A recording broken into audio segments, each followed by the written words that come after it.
Welcome, everybody, to Plenty for Everyone. So grateful to have you tune in to us today. My name is Jennifer Mulholland. I'm the co-principal of Plenty, along with my partner, Jeff CHOC. As always, I'm calling in from our retreat center called Heart Space in Park City, Utah. And Jeff is in our Plenty office in the Midwest, Michigan City, Indiana. And today we have a special guest with us, Yes. Dr. Wayne Combs. Hi, Wayne. Hello. We are so grateful for you to join us today. Wayne was one of the participants and students in our first inaugural class of Lantern, our leadership retreat for conscious leaders like you, and can't believe it was in 2016 that you joined us in Park City. And we're grateful to revisit our connection and conversation with you. Well, thank you so much. Just knowing you're in that space makes me long to be there. So I'm glad you can transfer that to me on the West Coast. My name is Wayne Combs. I am the Associate Vice President of Operations for CHOC Children's Foundation in Orange County, which is south of Los Angeles. And I'm also Associate Professor Adjunct for the School of Education at the University of Southern California. And I am thrilled to be here with both of you. Wayne, it's so great to see you. Jen has seen you a few times since Lantern. I don't think I've seen you once or twice because we were able to do a little bit of work for you, but it's fantastic to see you. I assume when you're talking about wanting to be where we are, you're talking about Heart Space in Park City and not Indiana. But it's great to see you nonetheless. I'm having a bit of time slippage too, that it was we met 7 years ago. Holy smokes. So like an undergraduate and a graduate school ago is when we met. That feels crazy. Maybe, do you mind just kind of telling people what you're up to now? You gave us two really impressive titles, and then we'll go back and hear where you were 2016. So what are you up to? Well, the experience that I had with you all at Heartspace really allowed me to kind of really focus on launching my career in a direction that I felt was more centered in where I felt enriched and valued in creating value in others. And I had just started teaching at USC when I met you all. And I was in transition professionally and kind of wondering where I wanted to invest and make a difference. And one of the things that I learned while I was with you all and experiencing all the wonderful groups and people that you brought together and activities and so forth was trying to figure out who I am and what do I want to be as a leader and where do I want to take that.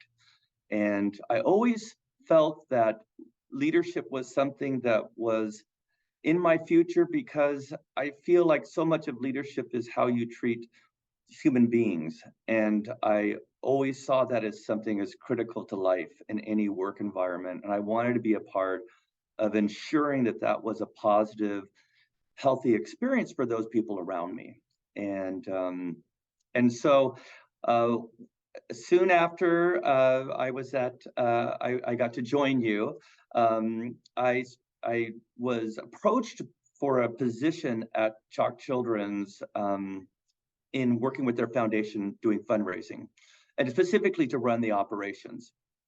And I wasn't certain whether I was going to take up the opportunity, but I came into the environment. I saw so many different leaders that were carrying light, and I saw this as a place of passion and commitment, innovation, and just sincere thoughtfulness about the human condition, both of our associates and of course the children and family we serve. And I thought, well, this is where I should have been all along. I found my place, my people. And so I did commit to it 6 years ago. I've been here for 6 years now, and just thrilled to be a part of such an important mission. Concurrently, I continued to forge ahead as a professor. I teach doctoral courses and the dissertation chair in the Organizational Change and Leadership program. It's an educational doctorate program at USC. And that was probably where I got the biggest surprises in my own growth and development. I think sometimes the things we do for a living, we kind of box in a certain space and say, oh, that's all about that, and we leave it there. But I found that in teaching and working with it's an international program with students all over the world and the country. I could not believe how much I was learning as I was teaching. I've taught every semester since 2015, so a lot of students, and I can't stop.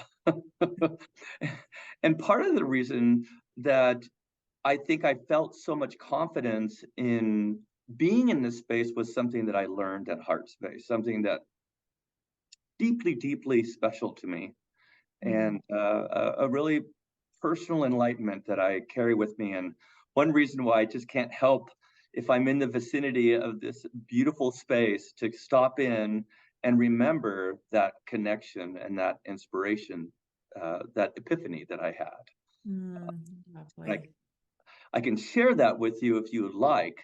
Yeah, let's talk about that a little bit. I think that has been such a privilege and pleasure for me in particular when you come to Sundance, and you stop in and make the time and effort. And every time we have this revisitation to the connection of light, the light within you, the light within me, the light within Plenty, and the light within HeartSpace, our retreat center that kind of supported you through Lantern, our leadership retreat. But more than that, this last time when you came in January, we just got into this juicy, good feeling, special exchange of thoughtful conversation, conscious conversation, as we like to say. And it left an indelible print on me, and I'm sure it did on you too. And it just felt like we should share this feeling with others. And 7 years later, to talk to you and see the impact that something that you experienced in 3.5 days, and we experienced it with you, has such a long lasting, impact. So use the same word, feels really touching and inspiring, and something that we hope other people can experience for themselves. So I have this visceral memory when I think you've done this actually every time. I always let Wayne pick his pod of where he wants to sit, and he sits in the same pod that was his home pod, which is, we use this term for an area in the living room of HeartSpace where we have a collection of couches and cozy chairs. And Wayne, you always go to the front right pod, and he puts his hands up on the wall to mark kind of this insight and epiphany that you're speaking to. So maybe, I guess, you could take it wherever you want to take it. I think it might help the listeners to understand, like, how did you even decide to come to Lantern? Like, what space were you in? And then what was available to you when you went through the conscious leadership retreat? And maybe before we even get there, we always have new listeners every episode. So to just orient people to a couple terms that you've heard, Lantern is our leadership retreat. We hold it 3 times a year. Wayne came to the first one ever in 2016. It happens at HeartSpace, which is a retreat center. It is we call it an unmeeting space. And we built it out years ago, feeling that if we wanted to create sacred space between people, it had to happen in a sacred space itself. So what Jen's referring to is it's set up like no meeting place you've ever been to. There's comfy couches and blankets and pillows, and it's kind of the canvas on which we paint all of our work, including Lantern. So there's the backdrop. That's a good for context. what Jen was just saying. So take it away, Wayne. What was Well, I can tell you that, I'd already earned an MBA before this experience, and I had studied the great leaders, and I had read things in books and, gone to seminars and conferences and so forth. And when this was offered to me as an opportunity by an associate management firm that was supporting the Association of Advancement Services Professionals, which I am also on the board and past president of, I thought about it because, it was something different. And it wasn't going to be something that was like choreographed. It was something that wasn't a part of it didn't need a license or certification. I didn't need any of those kinds of things. This was going to be an experience with other leaders. And in this particular case, nonprofit leaders was what we were representing.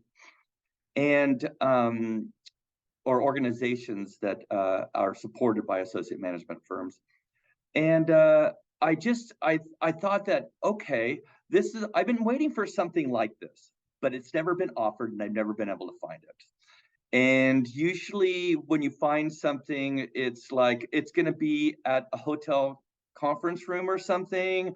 It's going to be this like prescriptive thing. And fortunately, the individual that invited me, really was able to share with me, like, this is going to be different.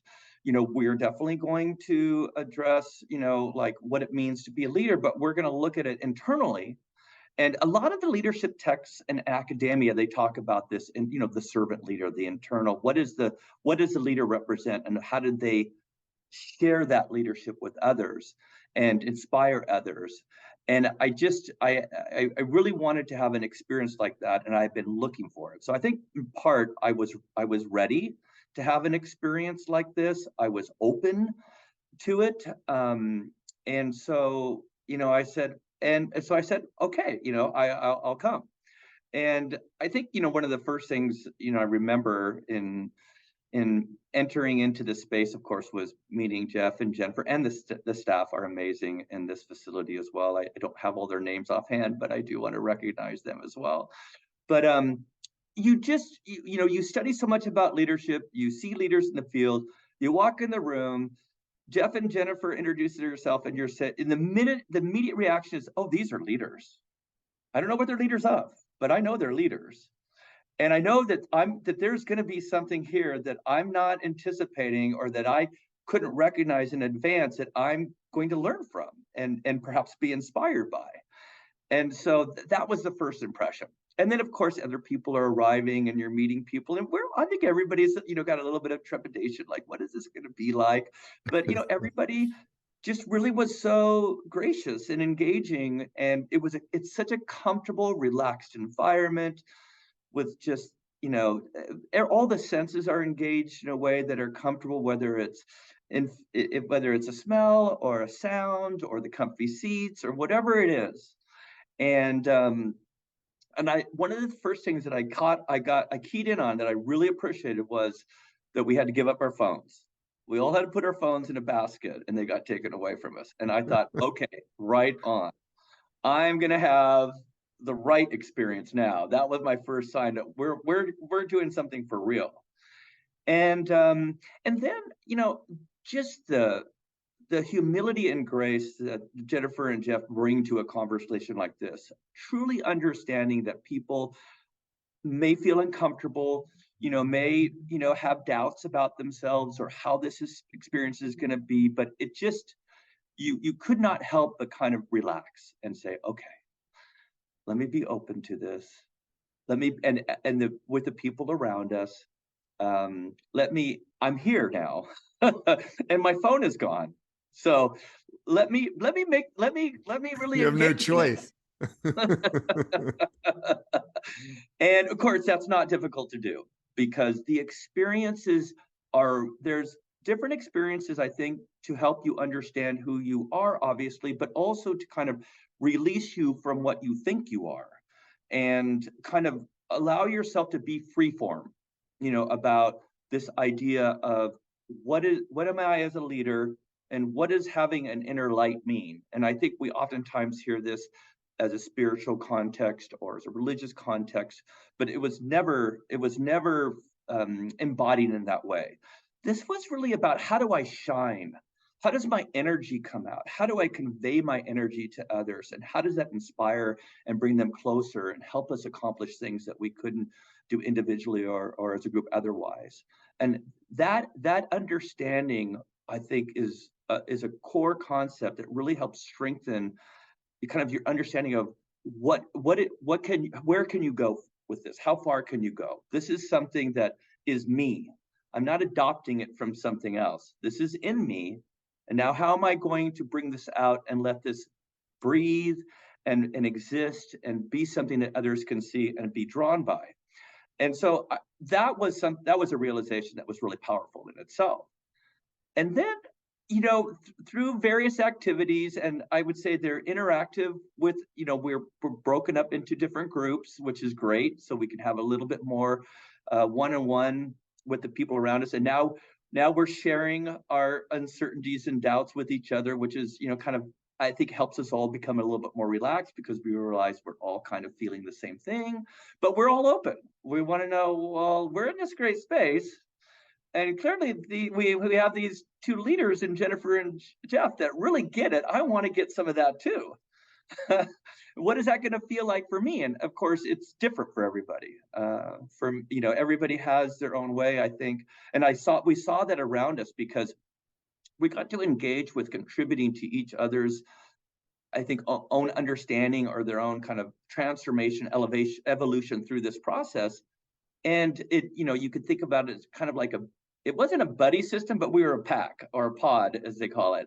And I really felt like we leaned into that in these groups. And I saw the other ones do this too, where we were now feeding each other. We were now elevating the experience and the conversation in ways that could not have been prescribed, through activities and conversations, but now we're contributing to it. Now it's becoming something more.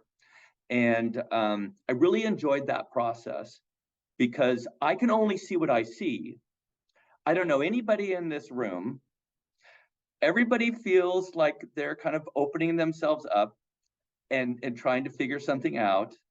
And so you kind of feel like there's a certain kind of bravery that comes from this courage that I can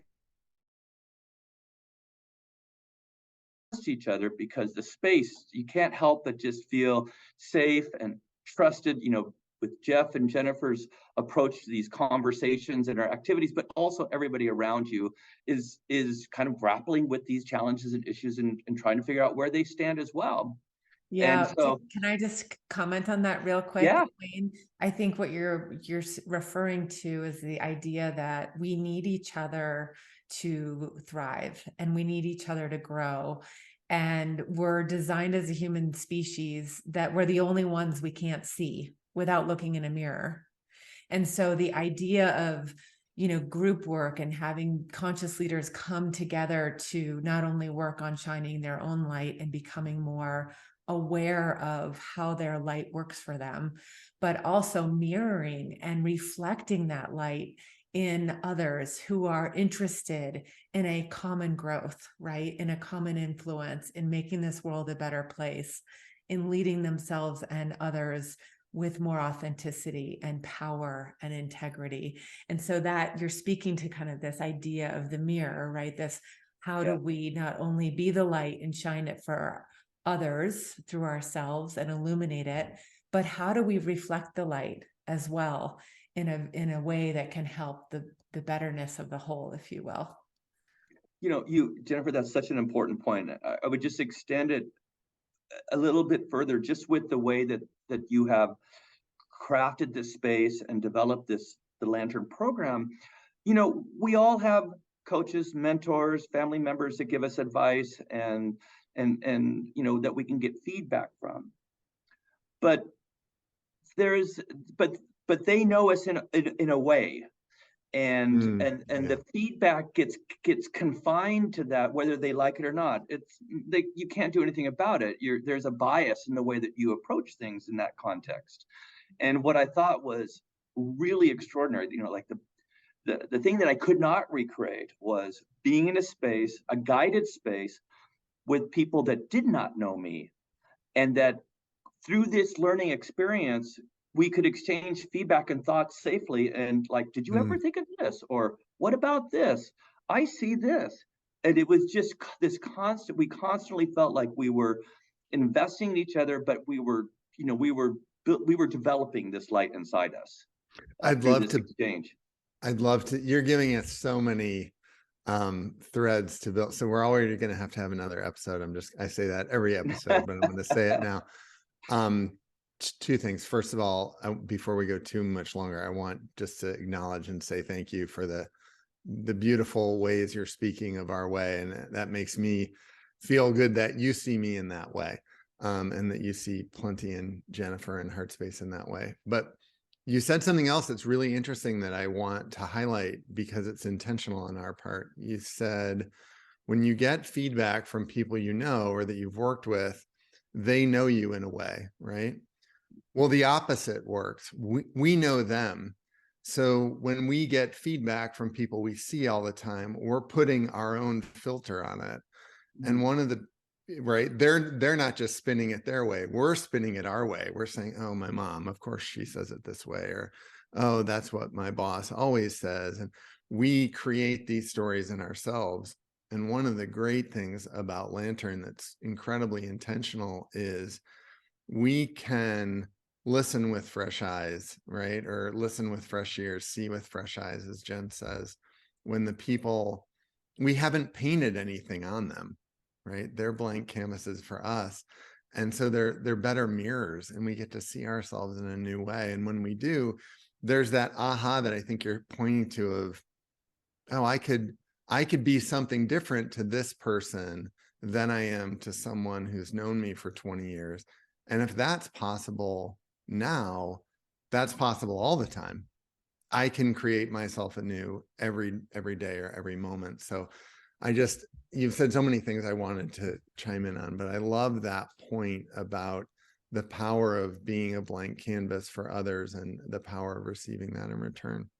If I can just add one Yeah, more please. thing, and then we'll pass the baton back to you, Wayne. I think also what you're speaking is, is this awareness, which is one of the core practices of being a conscious leader, is being aware is the first major practice and focus area. The second is being aligned, and the third is being intentional. This awareness is also what we saw come alive in you and what we see come alive in other Lantern attendees and ourselves, to what, Jeff, you're speaking about with family and loved ones, is where do we dim our lights? Like, where do we hold back?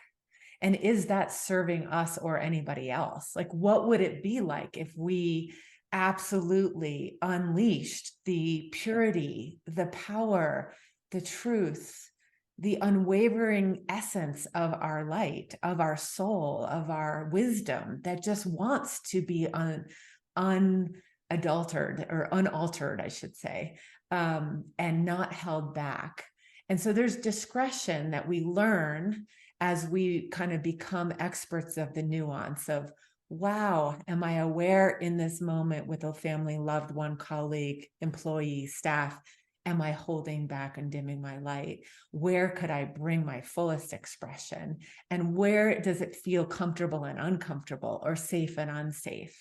And I think that's what we saw and witnessed over the course of a very short period of time of 3.5 days, where, we always say, I wish we could take this photograph or this video of people's auras, of their light, the quality of their light shining from when they first walk in to when they leave, because there's a palpable, tangible feeling that light, those barriers or those blockages or that self-induced glass ceiling that we hold ourselves in kind of gets freed.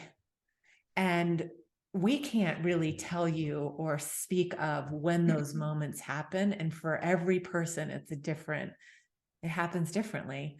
But I feel like that's what we witnessed in you, and what you're talking about is that moment, or those moments, that environment that is so key to setting up a safe place where that light can free itself within you.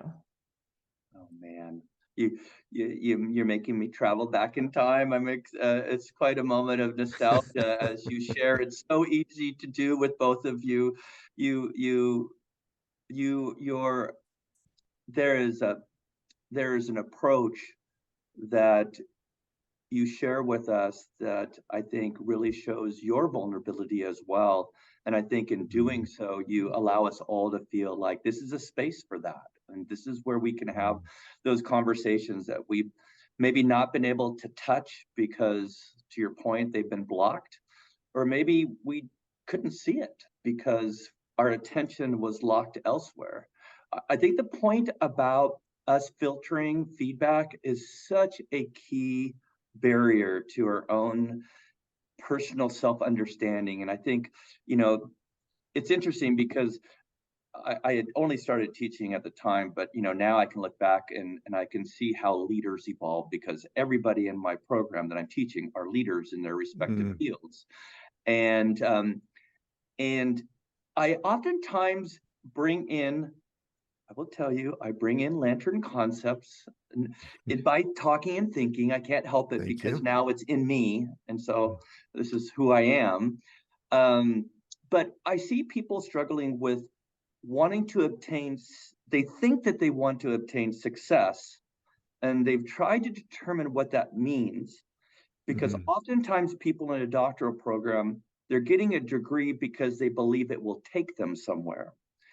And I oftentimes have to tell them it's not the degree, it's you that will take you somewhere. The degree is just validating something that you probably already know you could do. And certainly there's an importance to that. But what do you want to do with it? And it gets to this concept of some of your calling is what I reference it. And I think that leaders ultimately want to find that place where they can do the most, I would hope, good for whatever their mission is. And it's like, where am I most talented, or where am I best used, or what is the thing inside me that can extend and take this mission or take this direction I'm taking beyond where I could do it otherwise. And I think there is this that leaders seek this out, and some never find it. And I think it's one of the things that drives people to want to accumulate more certifications or experiences or degrees, is they're hoping somewhere in there it will be revealed, they'll know the pathway, and they'll be able to go forward and find that point of enlightenment where they feel fulfilled. And this is a space where I was able to discover that personally. And I was an individual that always accumulated things in the hopes that it would take me somewhere, but not really understanding that it was inside me and I couldn't see it. So one of the activities that we engage in is, I'll try not to get too emotional, because it really is. It did strike me deeply, and why the pilgrimage. We'll get back to that. But we have to draw something on a piece of paper that kind of symbolizes what we, like I said, what we think our value is, or what we're contributing, and or what it inspires us. Yeah. And what's your highest possibility? I think yes, was an exercise. Thank you, Jennifer. You think you've said that a few times, have you, Jen? Oh, I think what you actually mean. So I just love to learn.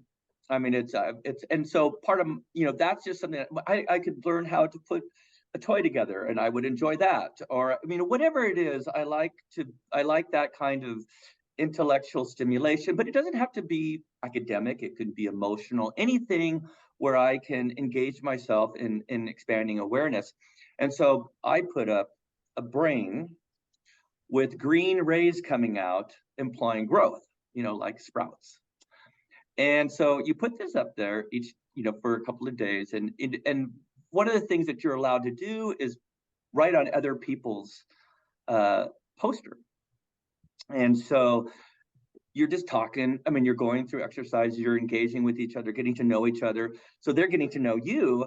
And through that process, they're learning things from you. And this goes back to feedback and coaching, the feedback that you might get from your parents. Everything is prescriptive, or you filter. But in this context, there's no filter because you don't know. And it is the surprise of being with people and having them see you and see things in you that you did not know. So on the second day, one of my pod mates went up and put a big red heart in the middle of my brain. Not my brain, but the brain on the poster. And it was such a connection to something that I didn't really understand. I thought that this was all in me. I didn't know that there was a light shining out. I mean, people would say things, but I didn't really understand how to conceptualize it, how to view it in a way that I could be more deliberate in expressing it. And that's one of the most incredible things that I obtained from this experience, is that I don't have doubts. I know that my calling is tied to my love of learning and creating environments where people can learn and love to learn. And since this experience, it has shot me out like a cannon. I mean, I have, my whole academic experience. I mean, all of my evaluations and reviews that I get from students over the last 7 years, the routine feedback is that that they get so much out of learning with me in my classroom, that it's just this space that they love to learn in, and that I'm so engaged with the material and they love to be part of that space. And then I get that from my colleagues as well. Can we meet? Can we discuss something? We would love to have you a part of that. And so I was always trying to find what that was, searching for it, looking externally in all of these different practices and experience. Not really, it was always there, and I was already expressing it, but perhaps it was a dim light. And Jennifer and Jeff helped me take off the shutters and let it be a whole light, with confidence, with determination, in a way that I never could have possibly understood. And I wish I would have remembered my pod mate who did that, and I don't. And and that doesn't matter. It's not important. It's all of those individuals that share this experience are part of your experience. And I really do feel that we share that light from that experience, and we have that part of our light going forward. And I'll be always eternally grateful for what they did. It's so beautiful. And I to kind of put a visceral image to our listeners, when Wayne comes to Heart Space, he literally goes to the wall and puts his hands flattened on the wall at the very spot where his poster and this kind of aha concretized for you, or came to life. And I think it's such a beautiful example of what's possible at any point in time. I think we often get in our own way, or unconsciously kind of put a lot of experiences and cultural conditioning and family pass downs and beliefs, and it kind of becomes like the mud, right? Or the layers of how we hold ourselves. And the beauty of that experience, which is definitely a theme of which we teach and practice through Lantern and through our other work, is how to deeply listen. How me, how all of us can deeply listen to the wisdom within ourselves. The answers we're seeking are within. We often are looking for it outside. And so it's so frustrating when somebody tells you, like, oh, you have the answers within, just go look for it. And you're like, what the hell? Like, that's not helpful, right? Because it's hard, it's difficult, we struggle with it. And yet it's always true. And what your podmate did, and what other podmates, I would say, did also, is they were deeply listening, not only to the words you were using, but the space you were coming from, the feeling of your light, the consistency of your expression, the meandering of your truth, of those conversations that were leading up to that moment in time where she was able to reflect back and say, you're missing something. The heart brain, the heart of your intellect, the heart of your, your mind needs to be captured here in the love of learning. Like that's where it's coming from. And that feels like a quality as a conscious leader that is really an unlock. How do we deeply listen to the quality of our light, the light's expression, the light's calling within ourselves? How do we do that for the people we're leading? And how do we do it for the people that we're in relationship with, even if it's for a 3.5-day retreat, or it's a lifetime upon lifetimes, of growing up together. Yeah, So go ahead, Jeff. you're hitting on so many things that we love. And again, I would just say, you're a great mirror for me right now of just, I feel great about what you said you got out of the experience, because that feels like it resonates with what I want people to get out of it.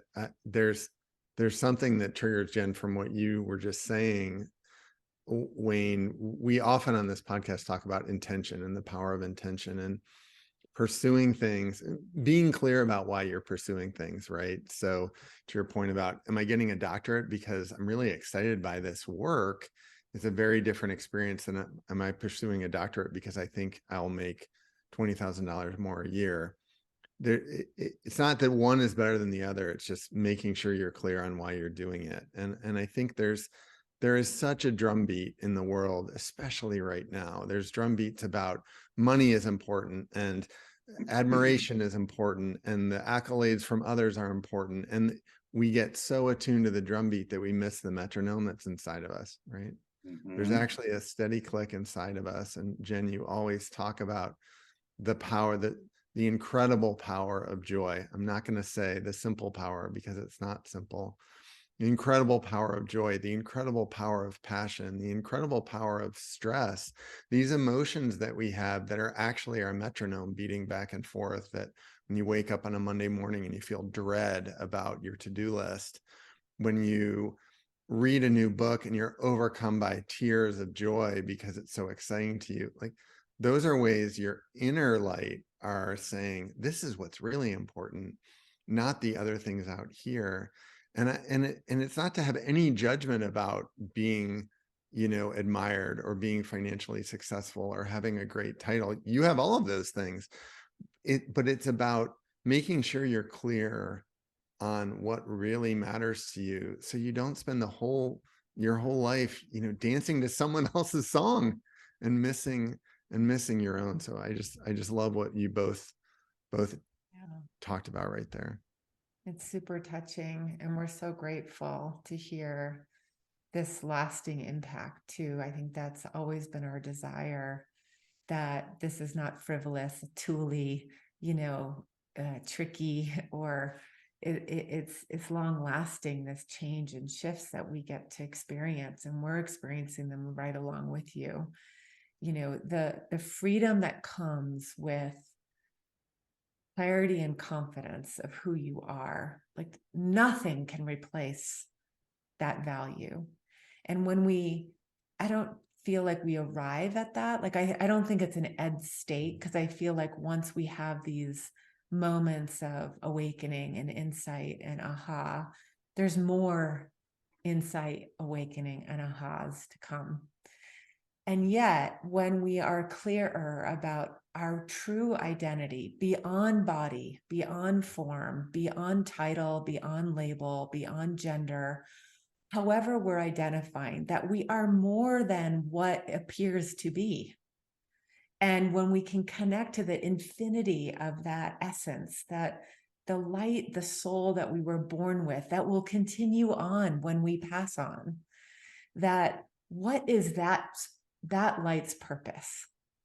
And when we can kind of explore that with genuine curiosity and kind of close in on it without having it to be fixed. So bear with me, there's like a nuance here, that in your purpose statement, your reason for being is to continue to perpetuate the love of learning that you have, and to share that, have that be infectious with those you teach.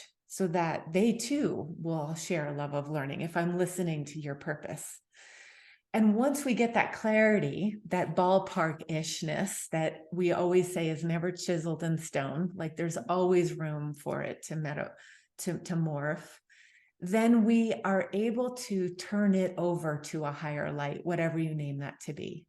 And that could be God, it could be the universe, it could be nature, it could be the divine wisdom, the goddess, whatever your beliefs are. But then we can like be in relationship with this force that connects us all to say, use me for the highest and greatest good of all beings in alignment with this purpose. And now we're like really up leveling our impact, right? Because now we have more self-awareness of why we're here. We don't necessarily know the playing field or where we're going to need to show up in service of that purpose. But having that intention to use our purpose for good, use our purpose for whatever it is, helps to, I think, really unlock the potential of what being a conscious leader is in the first place. And there are no instructions for that. Jeff and I don't have the answers for you to walk that path. We're walking that with you. But what we do have is this commitment to practice and walking it and experimenting it and seeing, when does it work for us? When are we on? When are we off? And that's the same thing what we've learned with you over the years is there's lots of experimentation of like, where does this feel good? Where does it not feel good? Where am I really shining or dimming? And anyway, it feels like that's what's so on offer that you unlocked there, and continue to unlock in your path of teaching and your path of leadership. I mean, you both have articulated many messages I could touch upon. I mean, it's just, it really is a joy to be with you both today. I have to say that. I'm just thrilled. I have to say, in line with what you're thinking, what you're articulating, Jennifer, is this idea that we think, read a book, follow these instructions. These are the things that are going to make things happen. But the things that are inside you, I don't think they can be discovered or developed through a prescription. You need to create a setting and an environment where people can engage with each other with respect, trust, and openness, so that we can have the conditions to do that insight, that discovery. Because what people, I will tell you, I remember going on the trail walk, and it was after this. It was after that moment, and I remember walking through. I was lifted. I was in another space.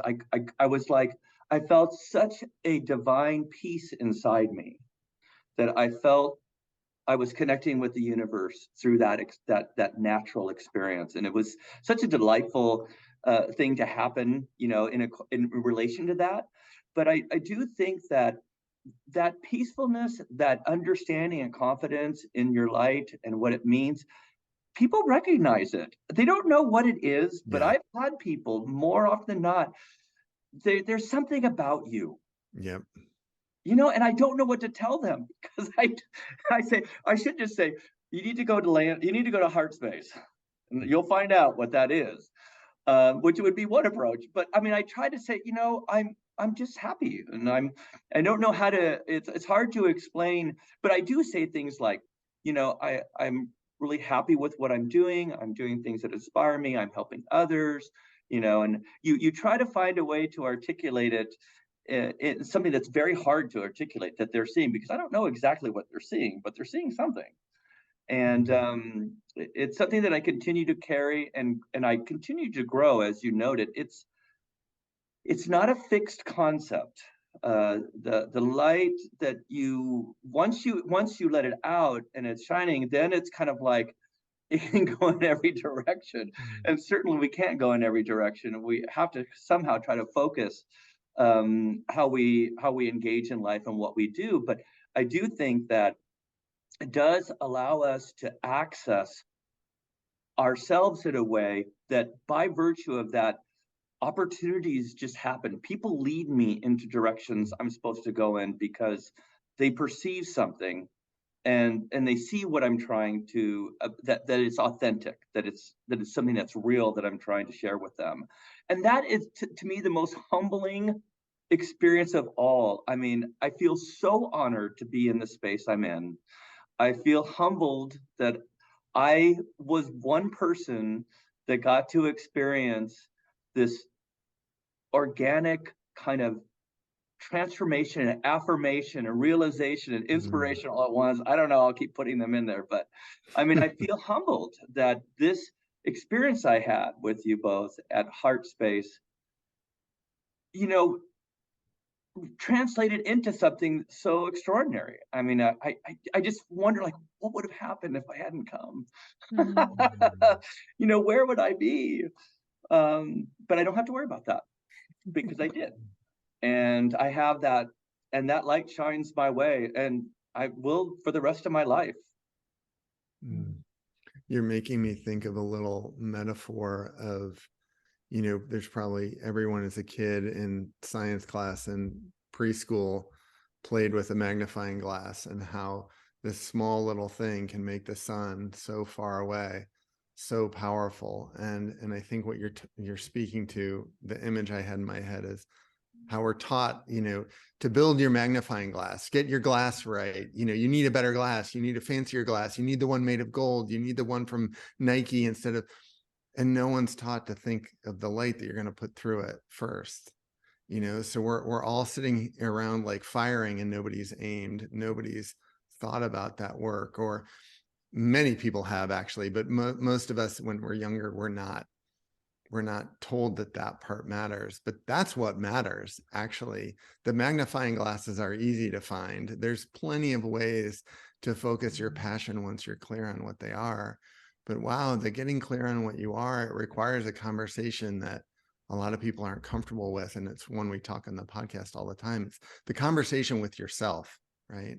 And on the podcast over and over, we say what we say at Lantern, which is, just be honest with yourself. Don't lie to yourself. Be present to the conversation you're having every moment about what you like and what you don't, what you really feel, all those things that you are afraid to share or afraid to dream about. That's the conversation to pay attention to. And once you have that, you have the power of the sun inside yourself, and you'll find there's plenty of ways to focus. And God knows there's no shortage of things that need bright light right now. So I just so appreciate the gift that you are. And I've gotten such energy from this conversation, Wayne. So thank you. Oh my gosh. And an encouragement. Share this. Go ahead.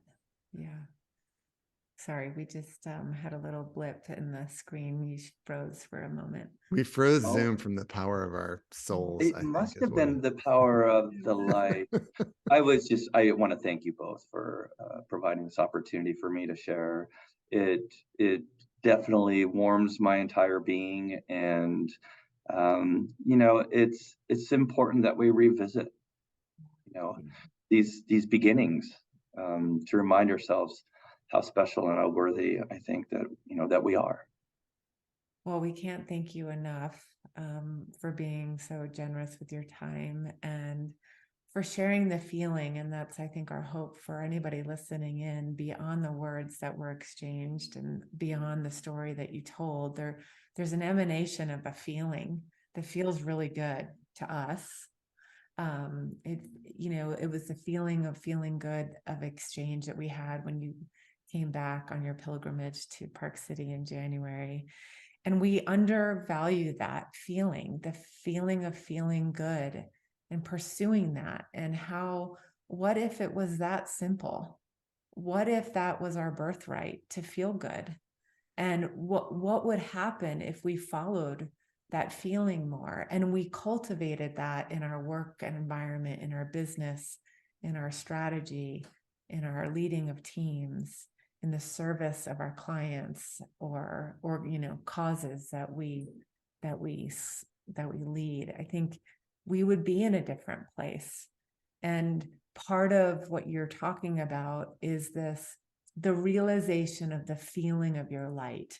Yes, the purpose statement and that aha like, I'm so glad you spoke to the feeling you had when you went on the trail, which we're surrounded by nature. Heart Space is at the base of Park City Mountain Resort.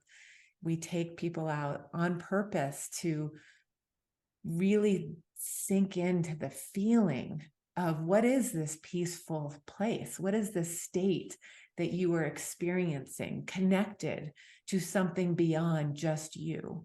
That may be your pod mates, new relationships, but what was it? And having that feeling not dissipate, that feeling carry through.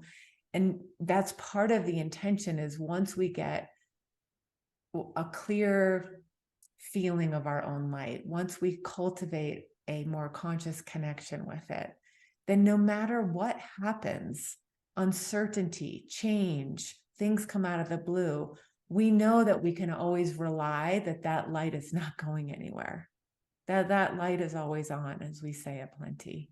And so feel really grateful that you pointed to that. That certainly was the feeling that we had during the last hour with you. And hopefully that's what our listeners can take away, is the feeling of feeling good, the feeling of being connected to your true essence. And if that is of interest to you, as a little Lantern plug, we'd love to have you come experience Lantern for yourself.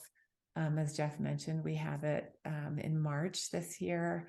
We have it in June and October of 2023. And then we have Lantern 2 for all of our Lantern graduates that happens over the autumn equinox in September. So find out more at plentyconsulting.com/Lantern. And thank you, Wayne. We look forward to continuing this journey with you, and can't thank you enough for sharing your thoughts with us. Thanks so much, Wayne. Be well, everybody. We'll see you soon. Bye. Thanks for tuning in. Join the conversation and learn more at www.plentyconsulting.com.